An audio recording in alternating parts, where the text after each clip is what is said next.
दिल्लीमध्ये 10 वर्ष जुन्या वाहनांसाठी एक मोठा निर्णय घेण्यात आलेला आहे। 10 वर्ष जुन्या वाहनांना पेट्रोल आणि डिझेल देऊ नका अशा सूचना पेट्रोल पंपांवरती देण्यात आल्या। त्यामुळे वाहन चालकांना मोठा धक्का मानला जातोय। 10 वर्ष जुने डिझेल वाहनं तर 15 वर्ष जुनी पेट्रोल वाहनं स्क्रॅप मध्ये काढली जाणार आहेत। Automatic number plate, CCTV camera आणि वाहतूक पोलिसांच्या मदतीने ही मोहीम राबवली जाते। त्यामुळे जुन्या वाहनधारकांना मोठा धक्का मानला जातोय। दिल्लीमध्ये 10 वर्ष जुन्या वाहनांसाठी हा एक मोठा निर्णय आहे।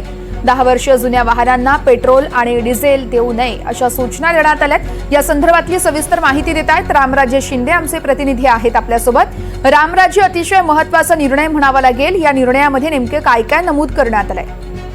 बिलकुल, पहिला मुद्दा म्हणजे की 15 वर्ष ज्या पेट्रोलच्या गाड्या आहेत, वाहनं आहेत आणि पेट्रोल वाहनांना 15 वर्ष पूर्ण झालेले आहेत, अशांना बंदी घालण्यात आलेली आहे दिल्लीमध्ये। आणि त्याचबरोबर डिझेलचे जे वाहनं आहेत ती साधारणतः 10 वर्ष ही आयु मर्यादा दिलेली आहे, काल मर्यादा दिलेली आहे। आणि 10 वर्ष ज्या डिझेलच्या गाड्यांना झालेल्या आहेत त्या सुद्धा आता स्क्रॅप मध्ये जाणार आहेत। त्यामुळे 15 वर्ष पेट्रोलच्या गाड्या आणि 10 वर्षाच्या पेट्रोलच्या गाड्या ज्या आहेत त्यांना दिल्लीमध्ये, आणि 10 वर्ष डिझेलच्या गाड्या तर त्यांना दिल्लीमध्ये बंदी घालण्यात आलेली आहे। आणि जर कोणी पेट्रोल भरताना सुद्धा जर गाडी दिसली किंवा जर रस्त्यावर अशा प्रकारची जर गाडी दिसली तर आणि त्याचबरोबर फाईन सुद्धा लावला जाणार आहे। साधारणतः 10,000 रुपये फाईन लावला जाईल आणि गाडी जागेवर जप्त केली जाणार आहे। ठिकठिकाणी ट्रॅफिक पोलीस आहेत, त्याचबरोबर पेट्रोल पंपावर सुद्धा पाट्या लावण्यात आलेल्या आहेत की ज्या 15 वर्ष जुन्या पेट्रोलच्या गाड्या आहेत आणि 10 वर्ष जुन्या ज्या डिझेलच्या गाड्या आहेत त्यांना पेट्रोल दिलं जाणार नाही, डिझेल दिलं जाणार नाही आणि संपूर्ण दिल्लीमध्ये बंदी लावण्यात आलेली आहे। हे दिल्ली हे आता शहर असणार आहे। त्यानंतर एनसीआर मध्ये सुद्धा एनसीआर नंतर मग इतर राज्यामध्ये लागू केलं जाणार का हे पण पाहावं लागणार आहे।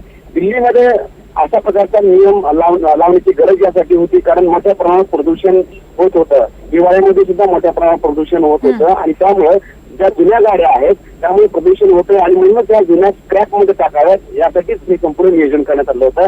आतापर्यंत ज्यांनी उल्लंघन केले अशा प्रकारच्या 80 गाड्यांना जप्त करण्यात आलेल्या आहेत, त्यांना फाईन लावण्यात आलेला आहे। 5 लाखापेक्षा जास्त गाड्या या दिल्लीमध्ये आहेत कारण दिल्लीमध्ये अधिकारी वर्ग मोठ्या प्रमाणावर आहे, कर्मचारी वर्ग मोठ्या प्रमाणावर आहे आणि दिल्लीच्या आसपासच कुलू मनाली, हिमाचल, त्याचबरोबर आग्रा आणि असे वेगवेगळे उत्तराखंड, हिमाचल प्रदेश असे महत्वाचे ठिकाणाची टुरिस्ट प्लेस आहेत। त्यामुळे इथे गाड्या त्या मोठ्या प्रमाणावर आहेत। नक्कीच रामराजे, त्यामुळे प्रदूषण कमी करण्याच्या दृष्टीने दिल्ली सरकारचा हा मोठा निर्णय म्हणावा लागेल। धन्यवाद दिलेल्या माहितीसाठी।